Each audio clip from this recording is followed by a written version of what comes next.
तो देखो हमने कार्बन की कुछ प्रॉपर्टीज उसके पहले प्रॉपर्टीज देखी हमने डायमंड की, और फिर उसके बाद हमने उसके स्ट्रक्चर्स पे बात की कि टेट्राहेड्रल है, sp3 हाइब्रिडाइजेशन है, 1.54 डिग्री आर्मस्ट्रांग बॉन्ड लेंथ है।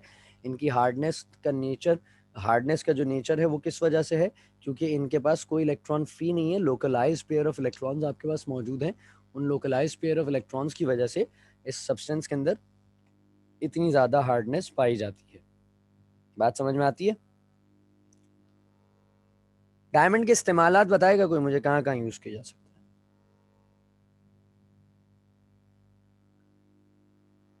सर ज्वेलरीज में। है?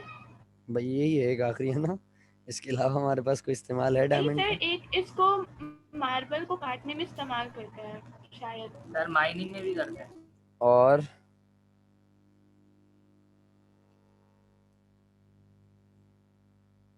और बता दो भाई, और भी बता दो।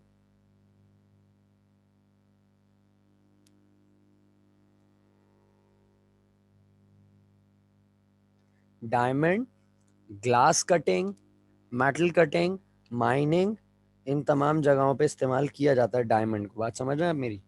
डायमंड को इन तमाम जगहों पे इस्तेमाल किया जाता है।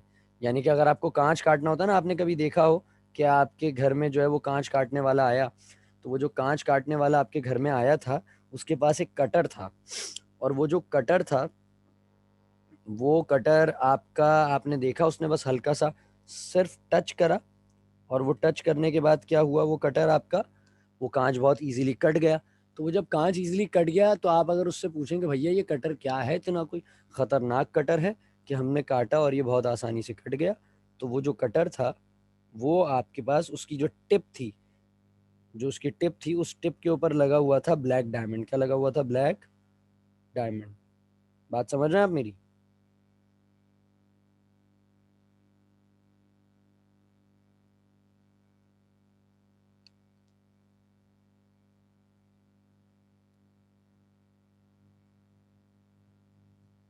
आज आ रही है भाई? बात समझ में आ गई? यस जी सर। सर। Yes sir. सही है भाई।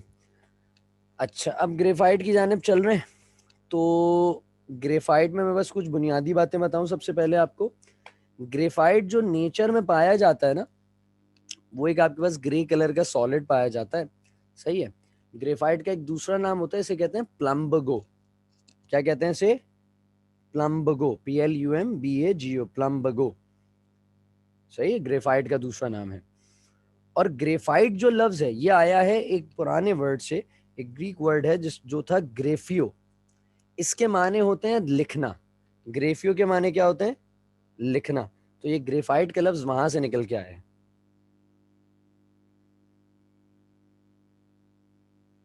बात समझ में आती है? ग्रेफाइट को अगर हम देखते हैं तो ग्रेफाइट एक सॉलिड क्रिस्टलाइन फॉर्म है कार्बन की।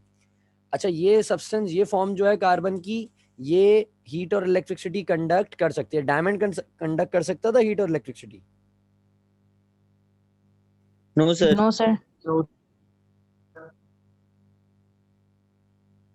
डायमंड इलेक्ट्रिसिटी कंडक्ट नहीं कर सकता था, लेकिन हीट और इलेक्ट्रिसिटी का जो कंडक्टर है वो कौन सी फॉर्म है? वो फॉर्म आपकी है ग्रेफाइट। बात समझ रहे हैं? जैसे डायमंड का मेल्टिंग और बॉइलिंग पॉइंट हाई था ना, इसका भी मेल्टिंग और बॉइलिंग पॉइंट हाई है, लेकिन सेम मेल्टिंग और बॉइलिंग पॉइंट नहीं है इनका। सेम मेल्टिंग और बॉइलिंग पॉइंट नहीं है, हाई मेल्टिंग बॉइलिंग पॉइंट जरूर है। अच्छा, जैसे डायमंड था, केमिकल प्रॉपर्टीज में थोड़ा सा मैं रिलेट करूं कि डायमंड था, अगर आपने डायमंड को हीट करा तो डायमंड किस में कन्वर्ट हो जाता था? तो किस में कन्वर्ट हो जाता था डायमंड भाई? CO2 में, कार्बन कार्बन डाइऑक्साइड। डाइऑक्साइड। तो यहाँ पर भी यही है कि आप जो है वो, जब ग्रेफाइट को आप हीट करते हैं तो ग्रेफाइट भी कन्वर्ट हो जाता है किसमें? कार्बन डाइऑक्साइड में। बात समझ रहे हैं? हाँ, ग्रेफाइट भी किसमें कन्वर्ट हो जाता है? कार्बन डाइऑक्साइड में। बात यहाँ तक समझ में आती है सबको? Yes sir. चलो अच्छी बात। जी सर। अच्छा, कोई सवाल किसी का चैप्टर नंबर 4 के हवाले से? अभी जो हमने टॉपिक पढ़ा, एलोट्रोपिक फॉर्म्स ऑफ कार्बन, इसके हवाले से किसी का कोई सवाल है तो पूछ लो सर ये जल्दी। ग्रेफाइट का शेप भी सेम होता है? नहीं, यही तो फर्क है, क्रिस्टलाइन फॉर्म्स का ही तो फर्क है।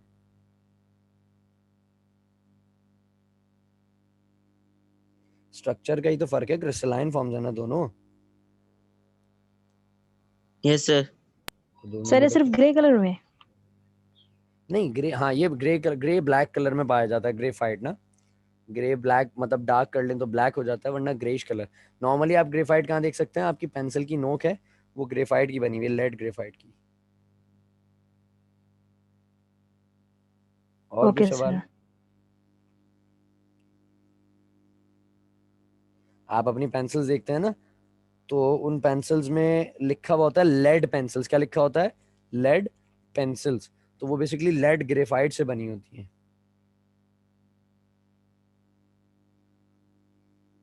सर जैसे डायमंड को बनाने में टाइम लगता है, फिर इसको बनाने में टाइम लगता है, मतलब जिस तरह डायमंड को लगता है। हाँ, इसमें ये भी नेचुरल सब्सटेंस है, अंडरग्राउंड बनता है, जमीन के नीचे ये फॉर्म होता है। तो इसमें भी लाजमी बात है टाइम लगता है, जैसे अभी अफसर ने भी थोड़ी देर पहले पूछा था।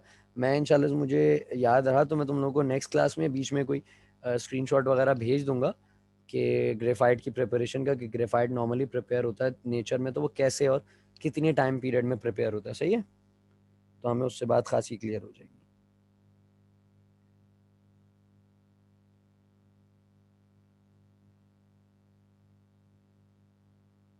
और किसी का कोई सवाल? सर हाँ बेटा ये बोलो। सर ये मॉडरेटर इन न्यूक्लियर रिएक्टर्स का क्या मतलब है? ये ग्रेफाइट में लिखा हुआ है। मॉडरेटर क्या लिखा हुआ लव्स? At nuclear reactors. देखो moderator it is used in. हाँ मैं तुम्हें बिल्कुल बताऊं। याद है कास्नर कैलनर सेल पढ़ा था हमने, ऐसी है। कास्नर कैलनर सेल में हमारे पास लोअर सेल था जो कि सोडा सेल था। वहां पे मैंने कहा था कि अंदर लगे होते हैं ग्रेफाइट ब्लॉक्स। क्यों कहा था कि ग्रेफाइट जो है बेसिकली टेम्परेचर को और हीट को मॉडरेट कर रहा होता है, बहुत ज्यादा रिलीज नहीं होने देता। इसी तरह से न्यूक्लियर रिएक्टर्स जो होते हैं ना, वहां पे बहुत हीट एमिट होती है, वहां पे बहुत रेडिएशन एमिट होती हैं। तो ग्रेफाइट एज एन एब्जॉर्बर के तौर पे काम कर रहा होता है कि वो रेडिएशन और हीट को अपने अंदर एब्जॉर्ब कर लेता है। सर हाँ बेटा, हुक्म करें।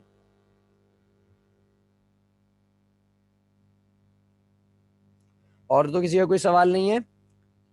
सर जी बेटा।